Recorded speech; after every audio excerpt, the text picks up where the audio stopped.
کیا لاکھوں سال سے ہماری زمین کو توانائی فراہم کرنے والے سورج کا مقابلہ کیا جا سکتا ہے؟ آپ کا جواب ہوگا یقیناً نہیں۔ لیکن چین نے ایک مصنوعی سورج بنا کر دنیا کو حیران کر دیا ہے۔ یہ مصنوعی سورج کیا ہے اور اس سے کتنی توانائی حاصل ہو سکے گی؟ آئیے آپ کو تفصیل سے بتاتے ہیں۔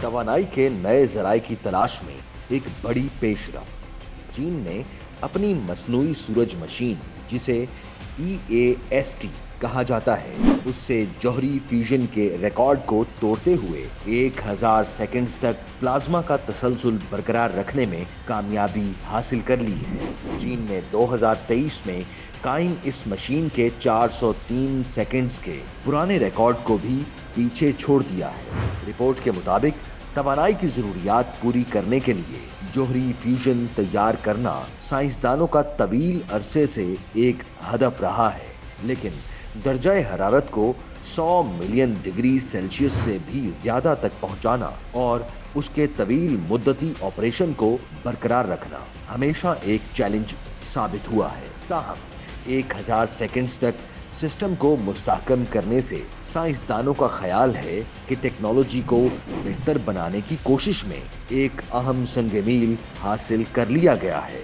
چین کے ایک اعلیٰ سائنسدان سونگ جنٹاؤ نے وضاحت کی کہ فیوژن کے کام کرنے کے لیے ڈیوائس کا لمبے عرصے اور آسانی سے اور مؤثر طریقے سے چلنا ضروری ہے۔ ہزاروں سیکنڈز مستقبل کے فیوژن پاور پلانٹس میں توانائی کا مسلسل بہاؤ پیدا کرنے کے لیے اہم ہے۔ سونگ جنٹاؤ نے مزید کہا کہ ہم EAST کے ذریعے بین الاقوامی تعاون کو وسعت دینے اور فیوژن توانائی کو انسانیت کے لیے عملی استعمال میں لانے کی امید ظاہر کرتے ہیں۔ رپورٹ میں کہا گیا کہ جوہری ری ایکٹر بھی ابھی تک اس مقام تک نہیں پہنچ سکا جہاں وہ نیوکلیئر فیوژن کے ذریعے اپنی توانائی پیدا کر سکے، لیکن نیا ریکارڈ توانائی کا ایک مستحکم اور دیر پا بہاؤ بنانے کی جانب ایک امید افزا قدم ہے جو مستقبل کے ری ایکٹروں کو طاقت فراہم کر سکتا ہے۔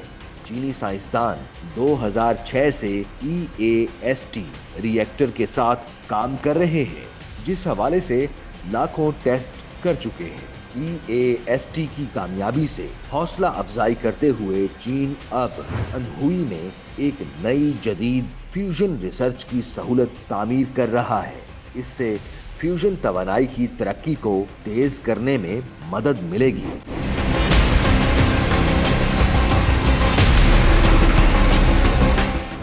EAST پروجیکٹ پر اب تک 700 ارب یورو سے زیادہ لاگت آ چکی ہے۔ یہ تجربہ جون تک جاری رہے گا۔ نیوکلیئر فیوژن کو صاف توانائی کی زیادہ پیداوار رکھنے والا ذریعہ سمجھا جاتا ہے۔ تاہم ٹیکنالوجی میں کئی دہائیوں کی تحقیق کے باوجود ابھی اس کو لیبارٹری کے باہر نہیں کیا جا سکتا۔ اصل سورج کی طبیعت کو نقل کرتے ہوئے نیوکلیئر فیوژن ری ایکٹر جوہری مرکزے کو ضم کرتے ہیں تاکہ بڑے پیمانے پر توانائی پیدا کی جا سکے جسے بجلی میں تبدیل کیا جا سکتا ہے۔ جوہری انشقاق کے عمل کے برعکس جو تجارتی جوہری توانائی کی پیداوار کو طاقت دیتا ہے، اس عمل کے لیے کسی جلنے والے ایندھن کی ضرورت نہیں ہے اور اس کے بعد کوئی خطرناک مواد نہیں رہ جاتا۔ ماہرین کا یہ بھی دعویٰ ہے کہ اس میں ماحولیاتی تباہی کا خطرہ بہت کم ہے۔ چین کی ری ایکٹر ٹیم ایک اور نیوکلیئر فیوژن ری ایکٹر میگا پروجیکٹ کو تکنیکی معاونت فراہم کرے گی، جو اس وقت فرانس کے شہر مارسل میں تعمیر کیا جا رہا ہے۔ بین الاقوامی تھرمو نیوکلیئر تجرباتی ری ایکٹر ITER مکمل ہونے کے بعد دنیا کا سب سے بڑا ری ایکٹر ہوگا۔ برطانیہ بھی اپنے گرین انڈسٹریل انقلاب کے حصے کے طور پر نیوکلیئر فیوژن پاور اسٹیشن تعمیر کرنے کا منصوبہ بنا رہا ہے، جس میں اعلان کردہ سائٹ کے لیے 5 مقامات کو شارٹ لسٹ کرنے کا اعلان کیا گیا تھا۔ Spherical tokamak for energy production STEP project کا